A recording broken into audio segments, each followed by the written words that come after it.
time about what they want people to remember about their friends. It's not just about how they died, but about how they lived.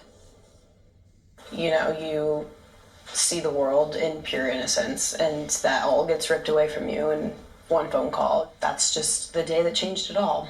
This morning, for the first time, the best friends of Ethan Chapin and Xana Kernodle speaking out about that November day when they discovered Ethan, Xana, Kaylee Gonzalez, and Madison Mogan brutally murdered in an off-campus home. I don't think anyone expects anything like that ever in their life to happen. Hunter Johnson and his girlfriend Emily Allant now telling their story in a new Prime Video docu-series, One Night in Idaho, The College Murders. We were a big group of friends. Why would you target those four? Emily says she and Xana were inseparable. We were attached at the hip probably the first day that we met. Yeah, we just clicked immediately. We were same personalities, I feel like. I love it when people talk about Ethan and Xana sort of being like male and female versions of each other. Oh, It's very much true. They were the same person. Hunter and Emily say the fall weekend started like any other, with a big football game. The friends snapping this photo that Saturday. It was a normal weekend for us, just hanging out with our friends. The next morning, Emily says Dylan, one of the surviving roommates, called her concerned, asking her and Hunter to come over. In the documentary, you tell the story of really not feeling alarmed when Dylan called you. I joked around with her on the phone. You know, it's November, so I had shorts on, slides on. Like, I wasn't prepared to obviously stay there. I was just going over to check to see what's going on. I would say as soon as you get there, you know something's wrong. Hunter was the first person to arrive to King Road to discover what happened. Their friend Josie Louderin, who was also there, describing the moments. As soon as I stepped in the house, I was like, oh, something is so not right. Like, you could feel it almost. Hunter was ahead of me and Emily and immediately was pushed out, and Hunter was like, get up, somebody call 911. You hear Hunter on the 911 call telling the girls there was an unconscious person protecting them from the graphic details. Is she breathing? No. How did you remain so calm in that moment? Truly, in my heart, I believe God was with me that day, and He gave me the strength to get through that day. As authorities entered the home, the friends say they were told to sit outside, waiting for hours with little information. We watched the ambulance come and we watched them immediately leave. So I think that was a hard part for sure. That second you realize there's no one to be saved. Right. Their best friends inexplicably murdered. Not knowing who was responsible or why, they feared for their own safety. We just left to get away, be safe. Yeah. Is our You didn't mindset. feel safe? No. In the nearly 7 weeks it took police to arrest a suspect, Emily, Hunter, and surviving roommates Dylan and Bethany became the targets of online sleuths and social media attacks. Lots of threats, people saying I should confess to murdering them. I felt like I was less than a person in that point in my life. On December 30th, 2022, police arrested then 28-year-old Brian Koberger. To Emily and Hunter, he was a complete stranger. The murder trial set to begin in August. His attorneys say he's innocent. Does justice lie in a conviction? I don't think there's gonna ever be any justice. Welcome back to my Mental Health and Crime channel. My name is Huda London. This is the case of the Idaho 4.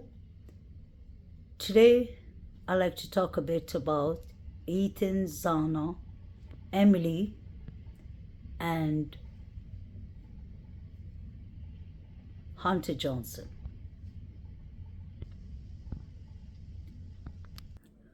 This is all my thoughts, my speculations, and my opinions. I really need to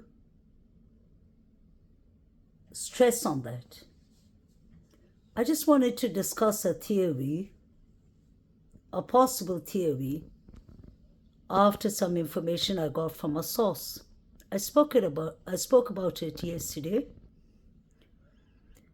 A source of mine from Moscow, Idaho, told me that Ethan, Xana, and Emily were together that night. I don't know if they're together at the Sigma Chief Fraternity Party or if they were together after the party. Allegedly, this is all speculations.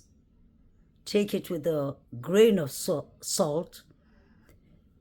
It was said that Emily OD'd. She got some stuff, allegedly from Ethan, and there's been a lot of speculations and rumors about Ethan and things to do with drugs. Allegedly. These are all rumors, but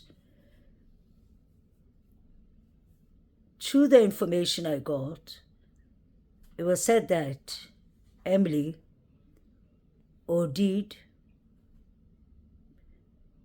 and Hunter came, and Hunter and Ethan had a fight. I'm not saying that Hunter unalived Ethan. That wasn't what was said. But there was a commotion about that because Emily had to be kind of realived.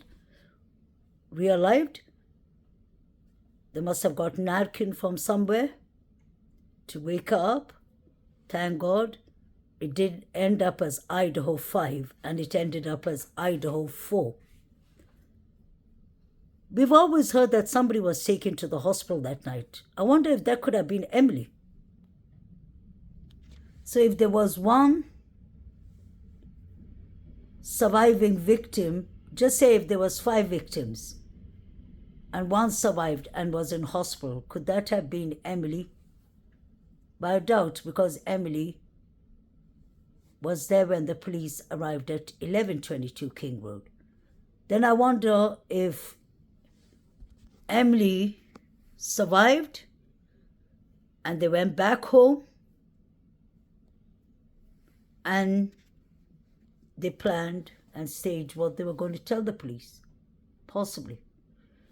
The reason I say that is, why did DM choose to call Hunter Johnson and Emily Allen before she called anyone else? They didn't call the police. They didn't call the next door neighbor. Isn't that what usually would happen? If something happens, if a crime happens, who's the first people we cry out to? The police. Who's the second people we try to knock their door? Neighbors. You always knock the neighbors and you tell the neighbors, can you please call the cops? Something has happened.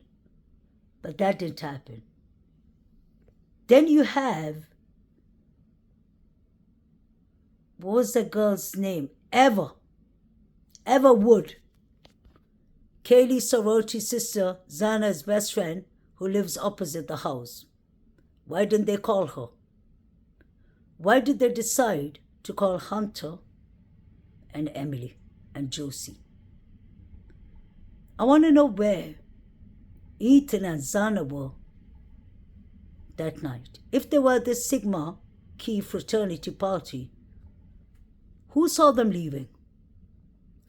Let's not forget, Hunter Chapin said on the Amazon Prime episodes, Once Upon One Night at Idaho Unalivings, he said clearly that Ethan and Zana were chilling in his room at the Sigma Chi fraternity party and they left, he said, at 1:45.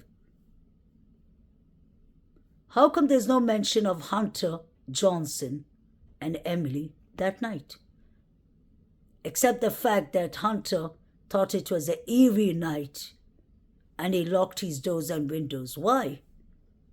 What did Hunter know that was coming? What did he hear from the grapevine? What did he hear? What did he know? Even when the cops came, Hunter was standing like Chris Watts, the man who unalived his 2 beautiful children and his wife.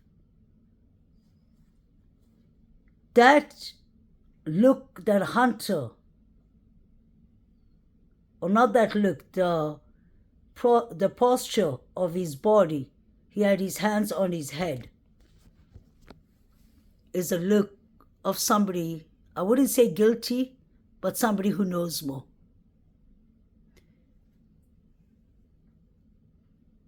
I won't say that I believe my source 100%, but I would say I believe a lot of what the source has confirmed to me. It makes sense because I've always wondered where Hunter Johnson, Hunter Chapin were that night. There's another thing that keeps on disturbing me. If you all remember, Hunter Johnson said that Hunter Chapin, said that Hunter Johnson came to him at the Sigma Chi fraternity and told him that Zana and Ethan were unalived. If that is the case, how come we didn't see that? We saw Hunter Chapin coming to the crime scene, and we saw Hunter Johnson approaching him near the steps, near Taylor Avenue, and I think the officer called Hunter Johnson.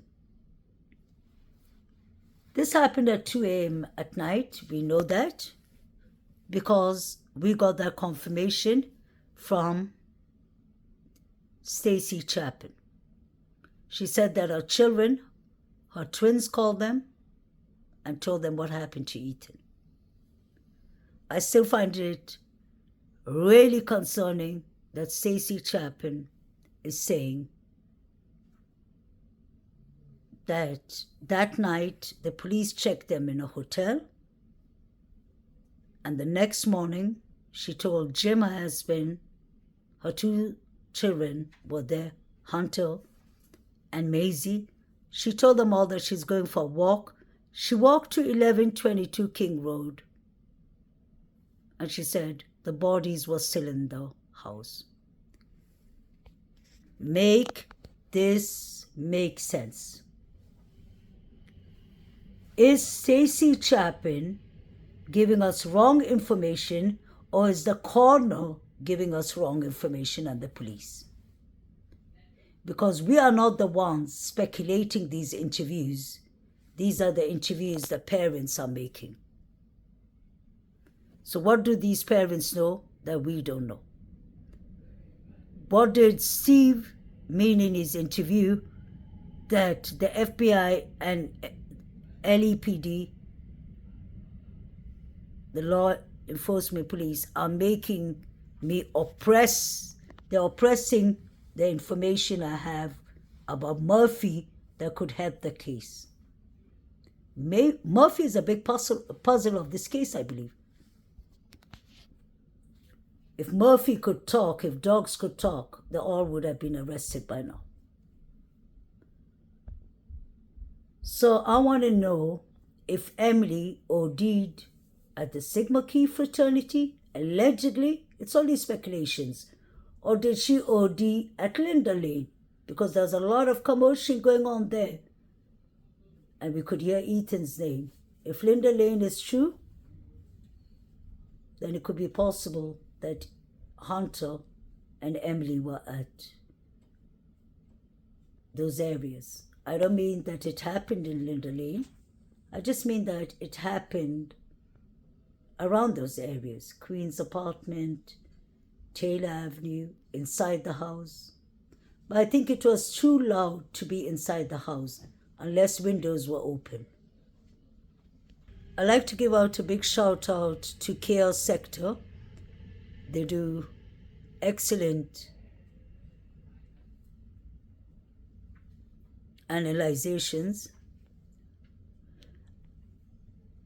I found the one Chaos Sector analyzed, the audio they analyzed at Linda Lane, to be quite in line with the theory that I heard from the source.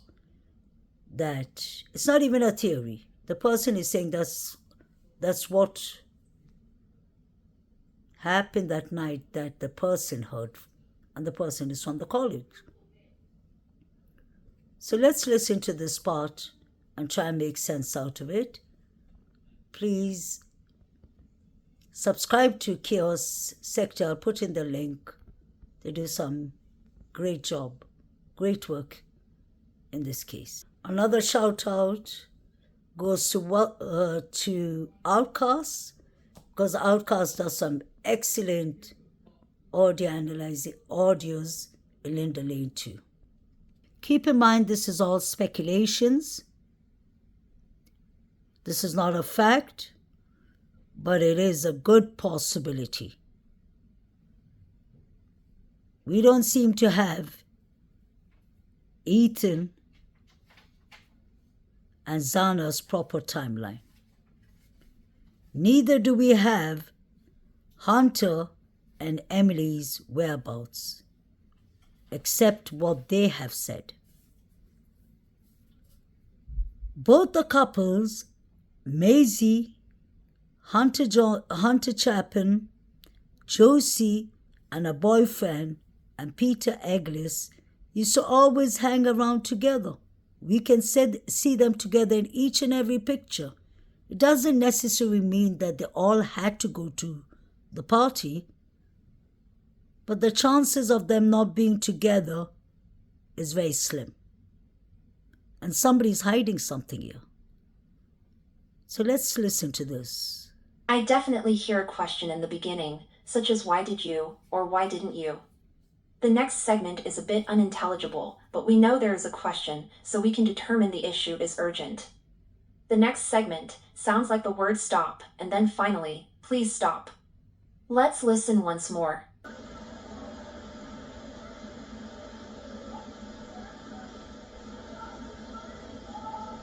Doesn't seem too far off, right? I think I pieced together a reasonable statement.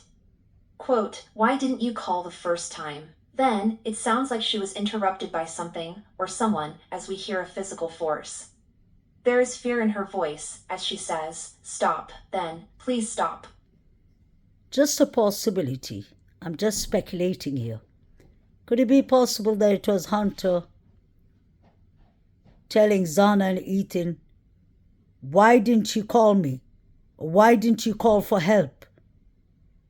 If Emily allegedly OD'd, then obviously there's a big concern of her losing her life. I wonder if things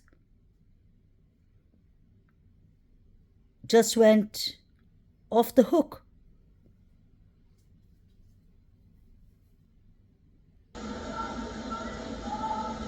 We know the mind can play tricks on you as you're hearing what is suggested, but words can be deciphered through distortion. You just have to piece together a logical statement. Is concerned about something, the logical statement aligns with the concern she had. That's the very definition of deciphering. I will add an audio effect to that segment to see if the words can be deciphered better. Examine.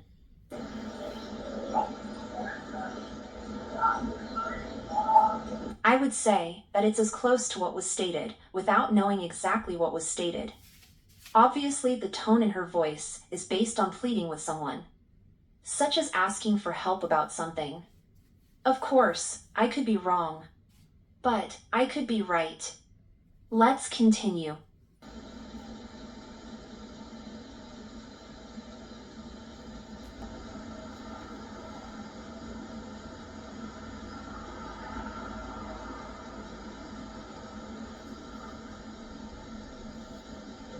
Did you catch it? A male says Ethan's name. The audio has been distorted in my opinion, but certain words or statements that are clearly heard, such as Ethan's name, can't be distorted to the point the words are indistinguishable, you understand? Just enough to fuzzy everything up, assuming nobody would go as far as extracting the audio. Other audio, which is hard to decipher in its original state, are essentially left as is. Some think audio in the surveillance leaked is fake. I wouldn't say it's fake in the sense it's made up. Rather, it's edited to the point it sounds like it's fake. So when you hear it, you believe the audio has been placed into the surveillance. Clever tricks, but tricks are for kids, my friends.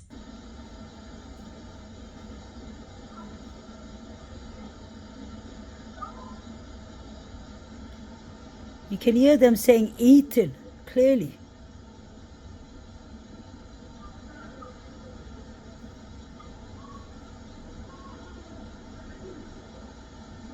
Could they be panicking because somebody OD'd allegedly? And that is a motive for a fight to break out. If somebody OD'd somebody's girlfriend, you can hear them. A female states, "Oh my God," and a male says Ethan's name. Now, the manner in which she makes this statement clearly indicates there is something violent that has taken place. It's not a typical OMG reaction or response, it's literally an OMG response to something that startled her. If she was startled or even shocked, and the male says Ethan's name, isn't it logical to suggest that Ethan had been harmed or even was discovered deceased? Let's examine once more with an audio filter.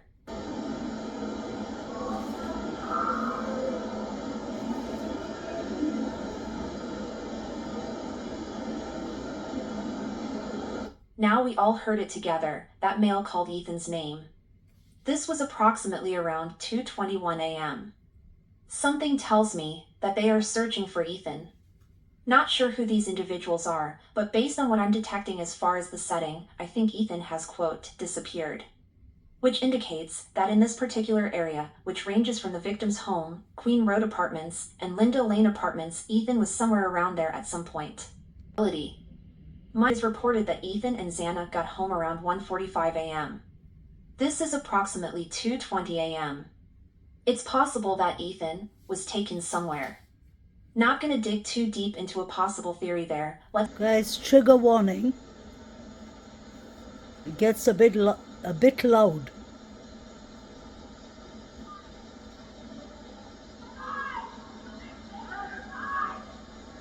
Now clearly there is something going on here, which is cause for concern.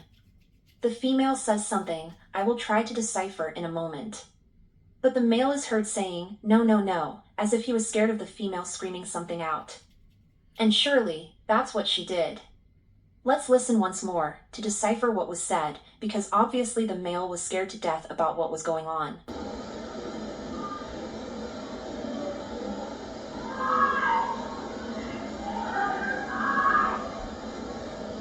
I can't really make out what the female is saying, but clearly she's pissed off. But I think I detected the word police in there at the end. And it would explain why the male doesn't want her to say anything, as he doesn't want the police to get involved.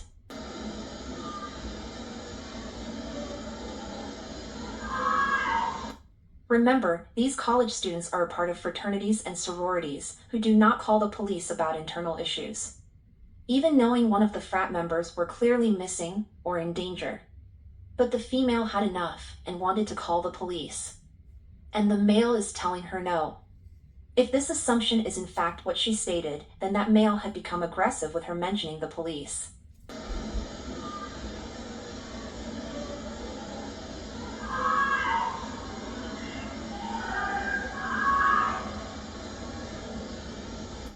The sounds of E and S are detected.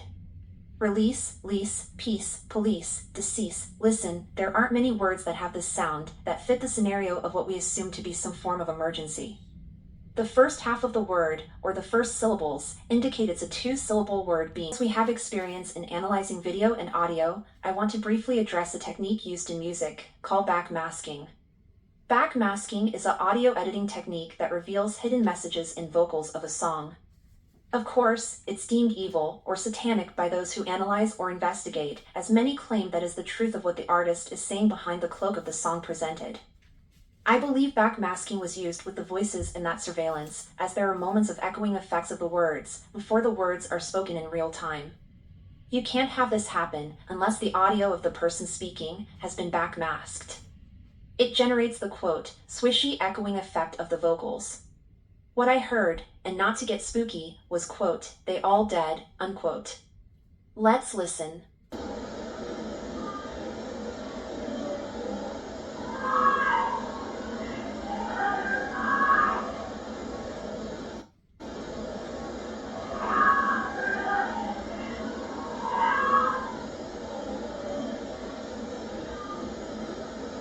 It's spooky because the quote, ghost, is telling the male they all dead, and he is in denial, saying no, no, no.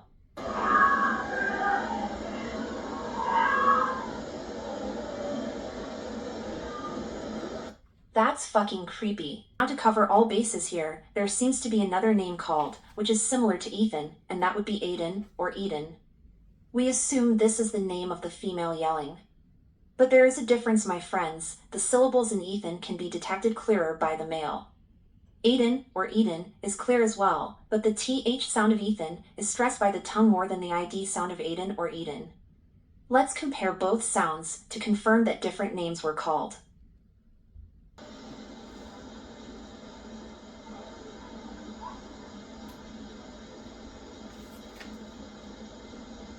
Heard people talking, but listen closer as I enhance the audio.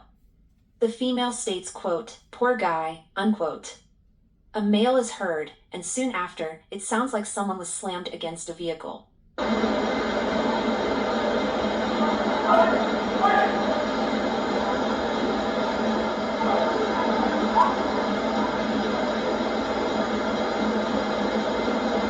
If you tune into the female voice, you can hear her say, poor guy. The male yells out in the middle of her talking, but follow her voice through the male's yell. She definitely said this, which proves a guy was being beaten up and even slammed against a vehicle. Could this be Ethan? Mind you, the autopsy won't report that he suffered any injuries due to being beaten, because that changes literally everything. Once again, this is all my speculation only. These are not facts. This is all alleged. I'm just going through what sources and other people are sending me. But the source I received this from is a person I've been in contact for a while, almost since the beginning of this case. Now, I wanted to show you all this picture when the police came. I've always spoken about this. Pay attention to Emily. Pay attention to the short jeans she has on. It's a bit uncomfortable to say, but just look where her jeans pants ends. You see bruises on her back thigh. I want to know what happened. Did she just fall on the floor? Was she just intoxicated and she bumped herself somewhere? Or was she at Linda Lane? Could she have possibly OD'd like it was said? Was that why Hunter was called? Was that why Emily was called? Well, they're all the ones who waited 8 hours to call 911 with DM and BF. Just a question. This is a long clip, but I had to get in everything I was trying to explain in yesterday's clip. This is just speculations. But for me, it personally makes sense because we've never heard of Emily and Hunter's whereabouts. And what is strange, and is a major red flag for me, is the fact that Hunter Johnson and David Berry just decided for some random reason that it was an eerie night to close their doors and windows. I don't buy that. Do y'all? Let me know in the comment channel what y'all think. Please like, share, and subscribe. May the correct justice be served one day for these poor victims. Have a lovely weekend.